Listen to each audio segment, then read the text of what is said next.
Invaders! From space! The Harlem Globetrotters have arrived, coming from their homeworld to Earth to challenge the human race to a basketball game. Only Professor Farnsworth has the courage to take them on, seeing it as a perfect opportunity to test his newly created atomic supermen.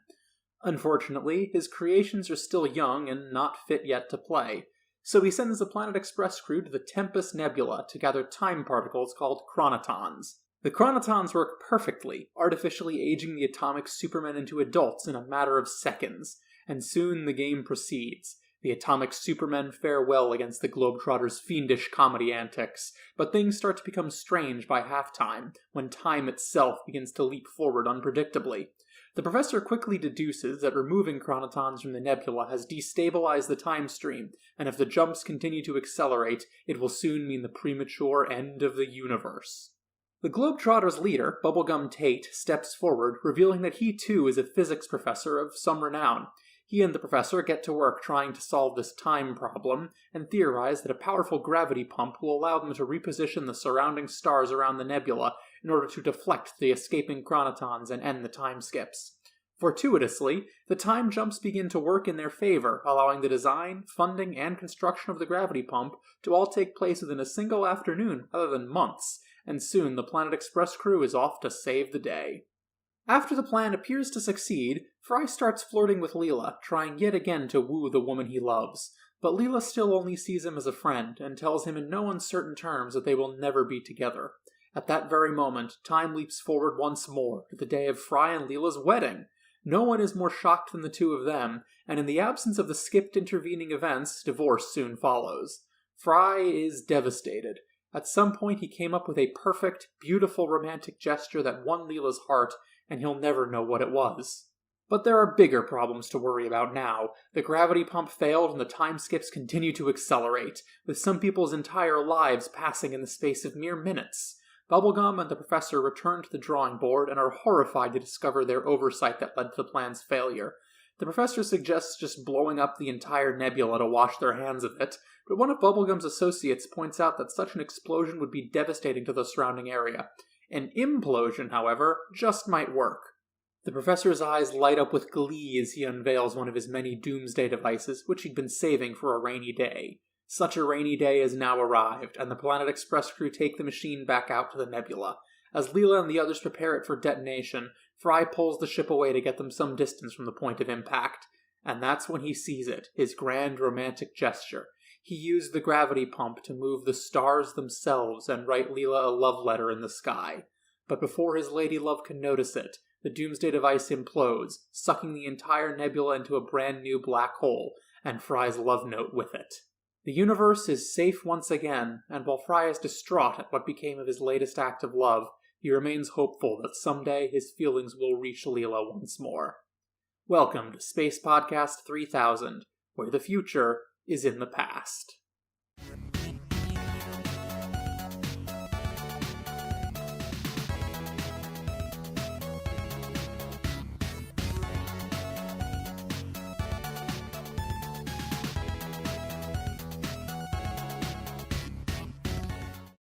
Bender has a lot of different interests. Cooking, folk music, basketball. What doesn't Bender like? Good question. Humans. Okay, good answer. I definitely appreciate the title in this episode, which Time Keeps On Slippin'. That's literally just a line from Fly Like an Eagle by the Steve Miller Band, which, as we established before, that kind of music is my shit. Well, I believe that song was also frequently used. Wasn't that song used in Space Jam as well? It might have been. I haven't actually seen Space Jam not since it was in theaters, actually. The original or the re-release The original of it? Okay. Yeah, that was the only time I've seen Space Jam. Yeah, because they would show Space Jam in school all the damn time. Because, wow. it was it was like when the teacher didn't want to do anything, they just put on Space Jam or something. But like, because that was like the movie that really anybody could watch. I haven't actually seen Space Jam. But it's like but it's inoffensive, but it's also really not very good, unfortunately. But it was a movie based on an ad campaign. So yeah, exactly. You can't expect much. It's inoffensive. There's really nothing objectionable about it. It's kind of the movie for everyone, which means that it's a movie for no one. I do vaguely remember the basketball game in the movie, though. And yeah, the game in this episode does give me similar vibes. Well, even the fact that it's humans versus monsters, or like one team versus a team of monsters. Yeah, there was a lot that I really like about this episode. Like again, still even just at the title, the credits gag of for proper viewing, take red pill now. Right. Which, so it's pretty common knowledge by this point that the Matrix was a transgender allegory. The Wachowskis are both trans women.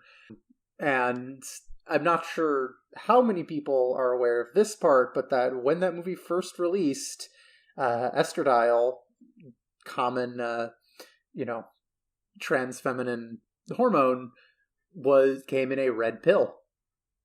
The red pill is HRT.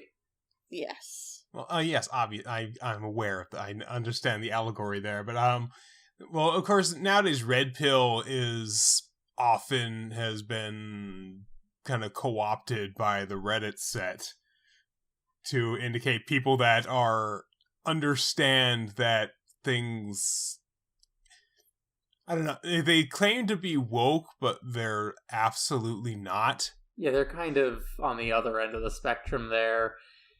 And the real irony is, nowadays, estradiol, or at least the prescription that I have, is a blue pill. Oh, that's lovely. The irony is there's Real seriously. God, though, there are so many amazing gags in this episode. Like, at the Central Park Lake, the body dumping sign-up sheet. I didn't even see that one. You were talking what was the joke at the beginning about the eggs? Because I didn't hear that part because you were looking up when The Matrix actually came out. Yeah, because I wasn't sure if the movie was out when this episode went, so I wasn't sure if it was a deliberate reference or not. But I believe what the joke with the eggs was Fry talking about swan boats and Leela just being like, those are swans. Oh, that explains the eggs. Yeah. Oh, boat eggs. But it's just a funny word, boat eggs. Boat eggs. Like, the body dumping sign-up sheet actually kind of reminds me of the whole thing where they got Al Capone not for all of the organized crime stuff, but for tax evasion. Right, yeah. And that's actually why nowadays the IRS actually has a tick box on tax forms for illegal income. Like, they don't really care where it comes from as long as they get their cut. Well, there's also the fact that, like, either you tick that box and you were confessing to illegal acts on a legal document, or you haven't filled out your taxes properly, and that's tax fraud. Yeah. Either way, you lose. Exactly. So yeah, don't commit crimes. That's a good life lesson. Well, I mean, if I have to fill out all these tax things, I'm just going to stop committing crime. Okay. Wasn't there that joke in Batman the Animated Series where the Joker was like, I'm crazy enough to take on Batman, but not the IRS? That sounds about right. But then, like, even in that same scene, so many other really good jokes, like the Globetrotters flying saucer, which I think that's the spaceship from the 1951 version of The Day the Earth Stood Still. Honestly, even just making the Harlem Globetrotters into aliens is hilarious. I love that joke. They're Globetrotters. They trot around the globe. Yeah, they're not space trotters. Well, also the concept of a Globetrotter homeworld is inherently hysterical given the word Harlem in their name. Maybe there's another Harlem. Well, amusingly, the Globetrotters were actually, in real life, were actually formed in Chicago, and the name Harlem was chosen due to its association with the African-American community and the fact that it was an all-black team. But yeah, the Harlem Globetrotters are originally from Chicago. Although, bizarrely, not a lot of people are necessarily aware of this history, but in the 20s, I was curious, so I looked this up. In the 20s, the Globetrotters actually started out as a serious basketball team, and by the 40s, they were just one of the best in the country. Yeah. That ended up coming to an end with the rise of the NBA, and particularly when the NBA started poaching black players in the 50s. And then over time, the Globetrotters just gradually became a comedy act.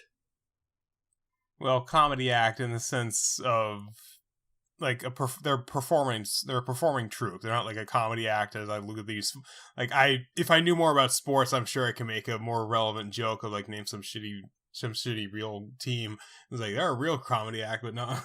But yeah, they're a performing troupe. They perform like acrobatic stunts and things in a way. Most like all the Globetrotter games are exhibitions. They're not professional games. There's no tournaments are on the line or anything, but they are all paid. They are all professional basketball players. They're definitely still amazing feats of athletics and acrobatics. It's just that the purpose is entertainment and the comedy more than being a basketball game.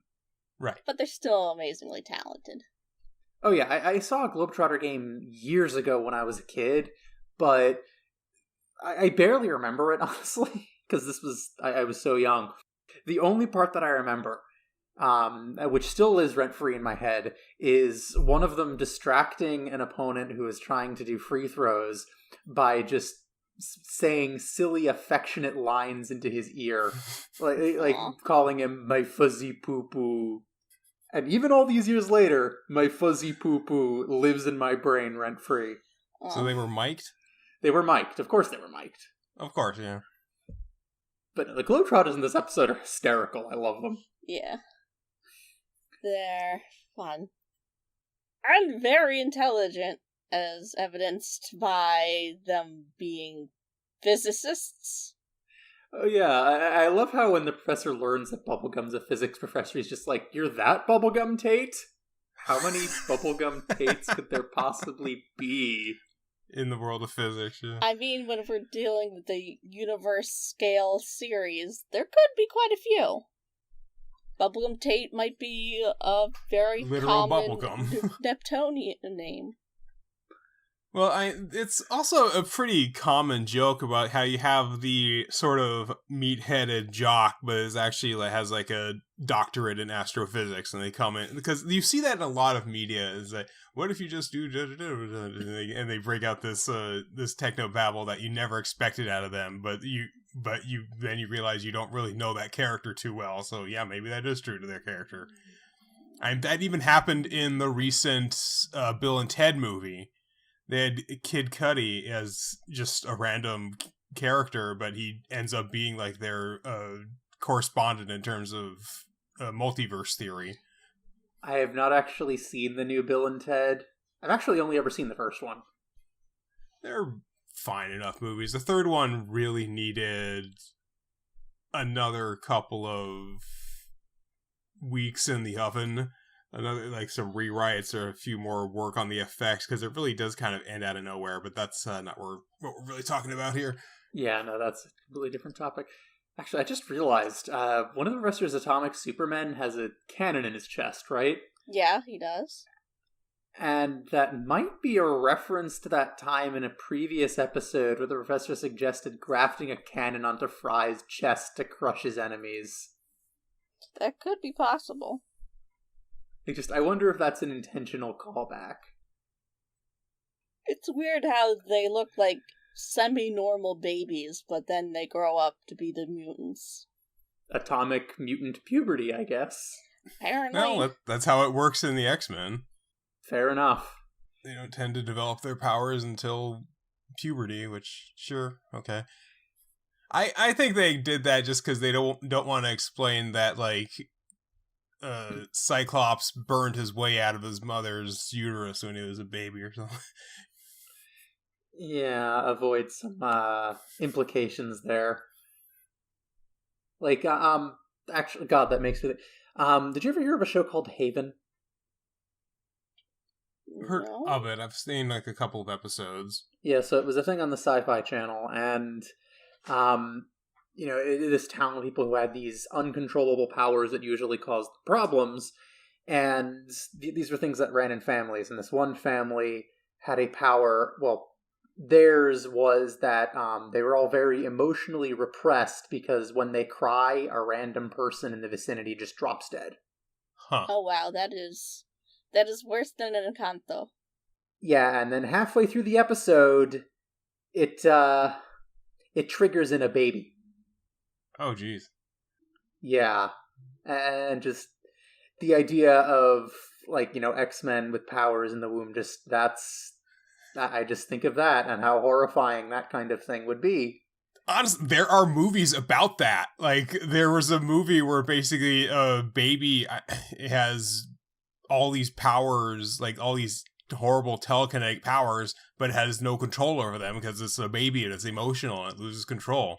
I forget exactly what movie it is. There are probably a couple of them.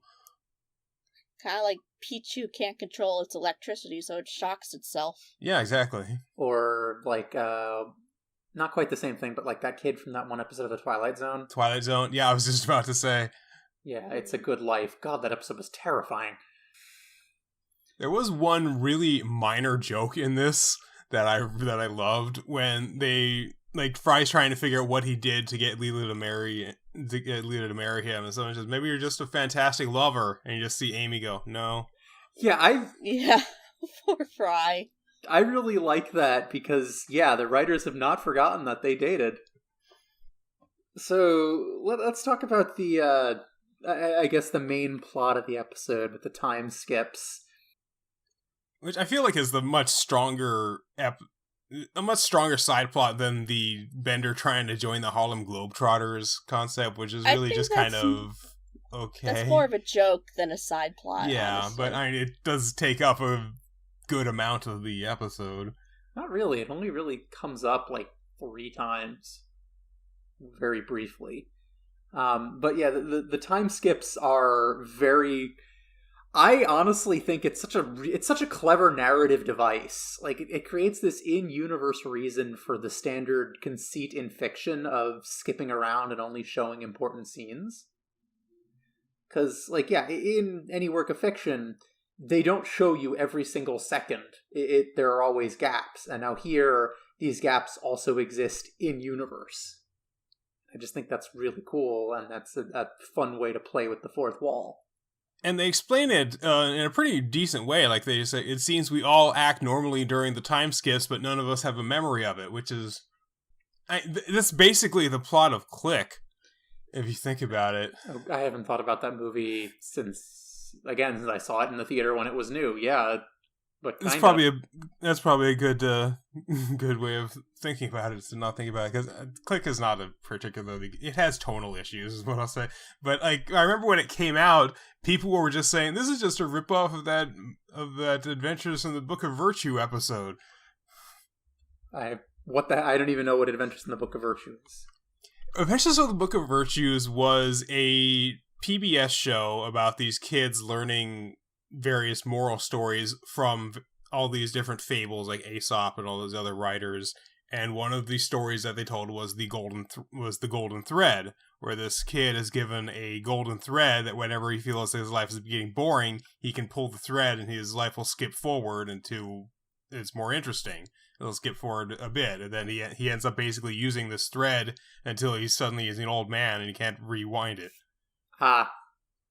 So, which is always such a weird moral. It's like, what exactly are you trying to say? Is that life is mostly boring, but at least it's long? Well, I mean, technically speaking, life is the longest thing you will ever do. I know that, but it's really such a weird moral to try to push. It's like...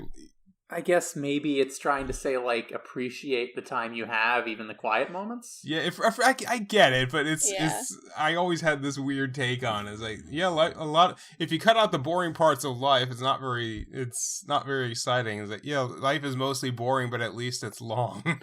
That's a really weird way of conceding it. I mean, I don't mind boring. Boring is fine. Boring means nothing is going catastrophically wrong. Boring physically hurts me, so... Well, explanation I heard is that boredom is a mild form of disgust. That if you're being bored, it means your time could be better spent doing something else, doing something that's more fulfilling, something that's either more interesting and more mentally stimulating, something. That's fair. I'd just rather be bored than stressed out of my mind, you know? Oh, absolutely. Yeah, definitely. It doesn't work, but the boredom is the stress. I just spit.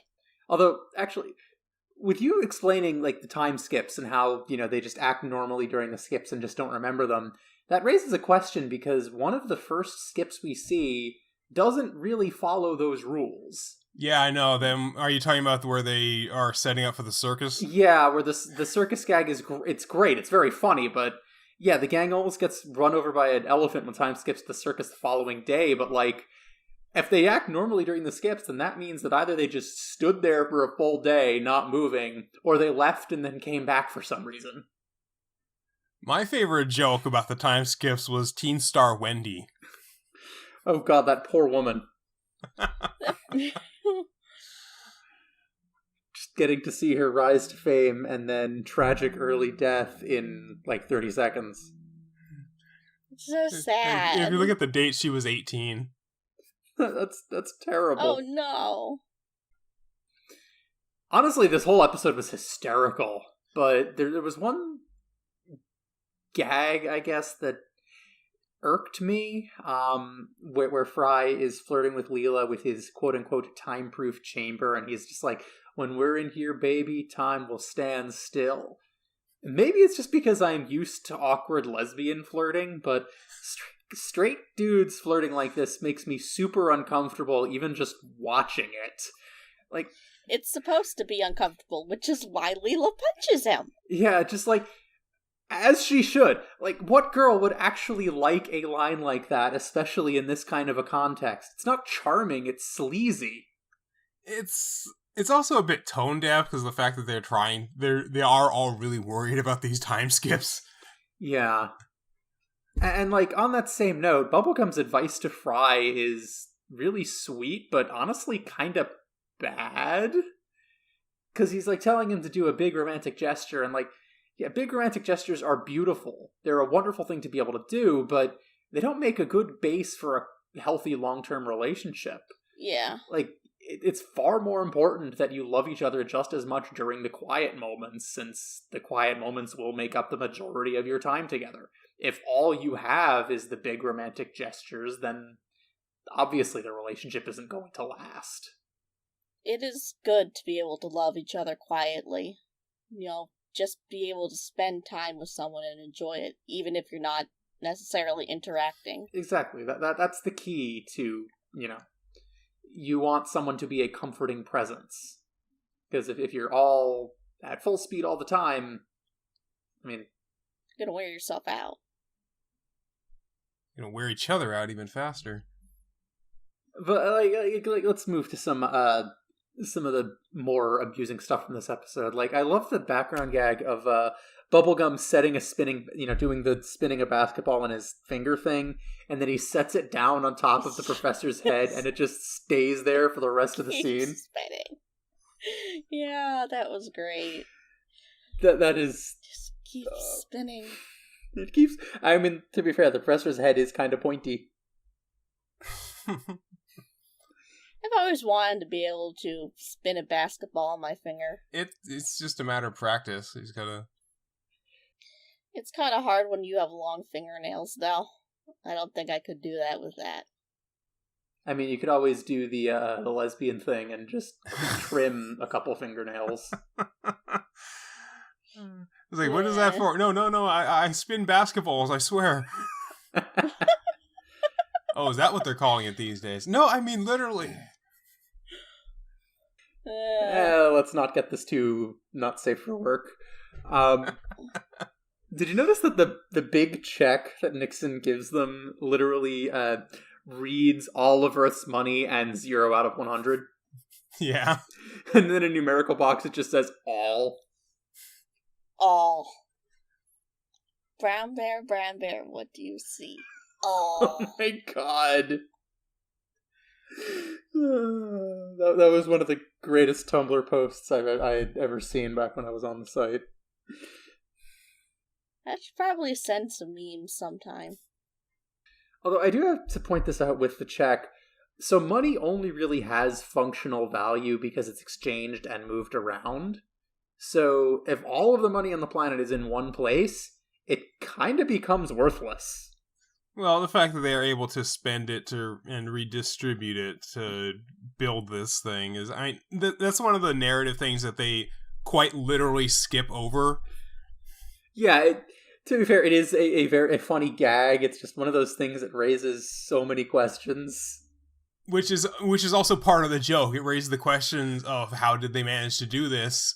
It's the same question that Fry has about how did I get Leela to love me. It's like they're part of the mystery is figuring out what happened during this time jump, which is where the humor comes from, which is where the narrative convenience comes from. It's also just the writers having fun with the fact that they don't have to explain everything because that's the joke.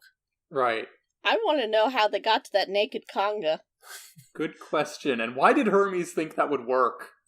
Even he doesn't know. Even he doesn't know, so why did he suggest it?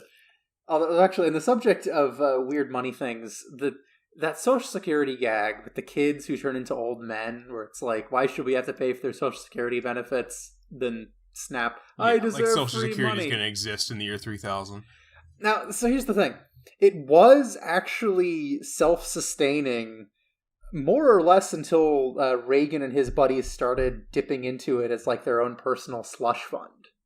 Ding, ding, ding. It's time for our late-stage capitalism rant for this episode. Well, this is less late-stage capitalism and more just... More fuck Reagan. Yeah. Fuck Because Reagan. seriously, every frickin' problem in the United States these days can be traced back, at least in part, to the Reagan administration. That is my ongoing theory, and it has yet to be proven wrong. Ooh, boy. But seriously, Social Security, it's not free. You've literally paid into it. That's how it works. Or at least how it's supposed to work. Frankly, it's not really sufficient as a social safety net, but it's not free. That's... You know what? Never mind. Yeah, that seems like a moot rant at this point. We're kind of preaching to the choir. I think if any of our listeners would already know all this stuff, yeah. Yeah. It's just kind of an old joke that they tend to punch both directions on this show, so, you know. Yeah, they'll just do whatever they can do to get the laugh, which I can kind of appreciate. I mean, at least I appreciate the sentiment of it.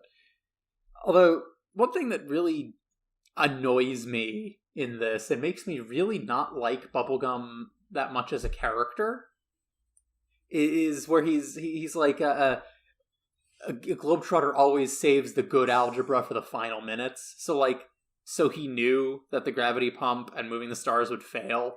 He did that intentionally. He was wrong on purpose. He deliberately wasted everyone's time and all of Earth's money. What the fuck, dude? Yeah, that's... I get that you want to save the coolness for last, but...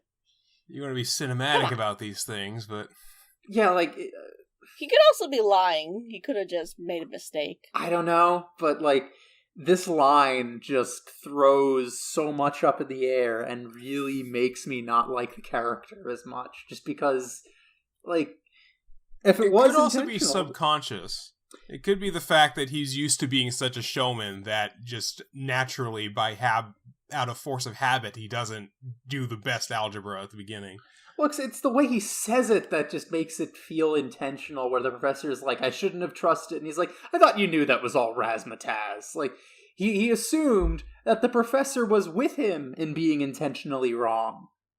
It was quite clearly deliberate. Just... God damn it, dude. I don't think there's any... You're getting so angry at this guy.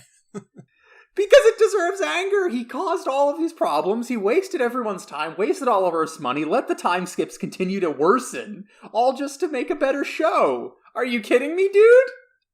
Well, we got the best show out of it. This is a good episode. So it worked, ultimately. It is a good episode, and I'm sorry. I think I might have just peaked my mic's audio from yelling. Yeah. you kind of cut off. It was so...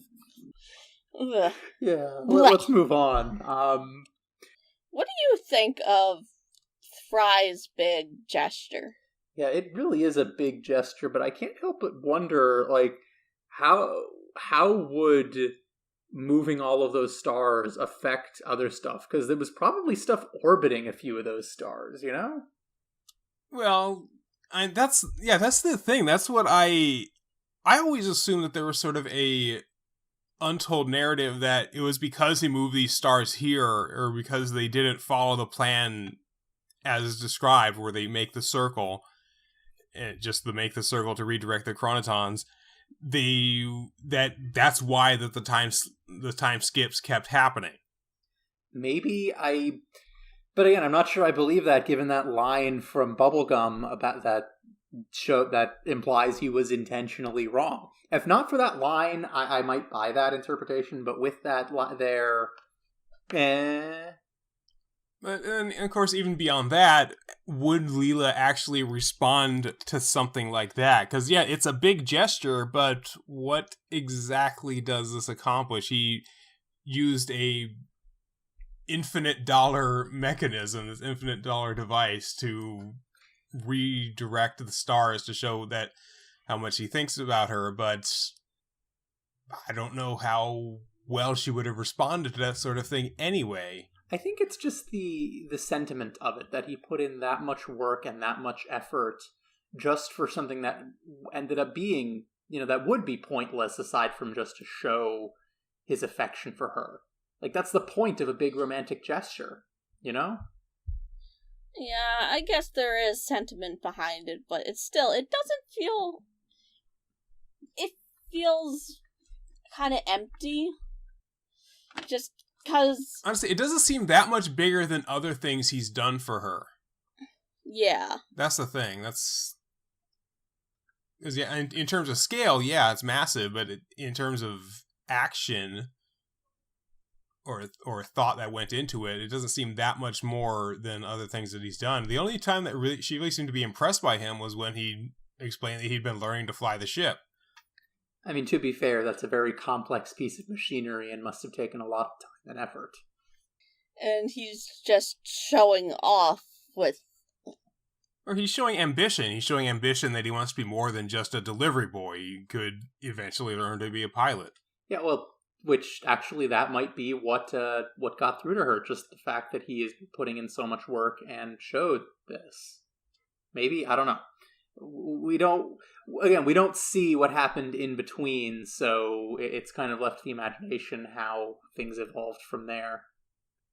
Hell, maybe it just led to her saying, fine, okay, I'll give you a chance, you get one date, and then they end up clicking. Because that's kind of what happened with my parents. Like, seriously, my dad asked my mom out, and she thought he was kind of full of himself and wasn't interested, and she only went out with him because her best friend basically pushed her to go for it, and they just clicked right away, and they dated pretty continuously up until they got married from then on. But, like, that's what makes me think there that maybe she was just like, fine, you get a date, and then, maybe it just grows from there, because sometimes that's all you need, to just give someone a chance. Now, I'm not saying you have to give people a chance if you don't want to, because that would be ridiculous. Yeah. But you know what I'm saying. Of course. Either of you anything else to add? Not really. No, I think that's pretty much it. I guess we'll see you in the next episode. Yeah, I really liked this episode. It's just really funny throughout, and the Fry and Leela stuff is kind of cute on the whole, especially the ending. Yeah, this is one of their stronger episodes in terms of just romantic relationships, just seeing their relationship develop. Yeah. Anyway, until next time... Keep your fingernails trimmed. Keep your fingernails trimmed and practice your basketball spinning. You can't make me.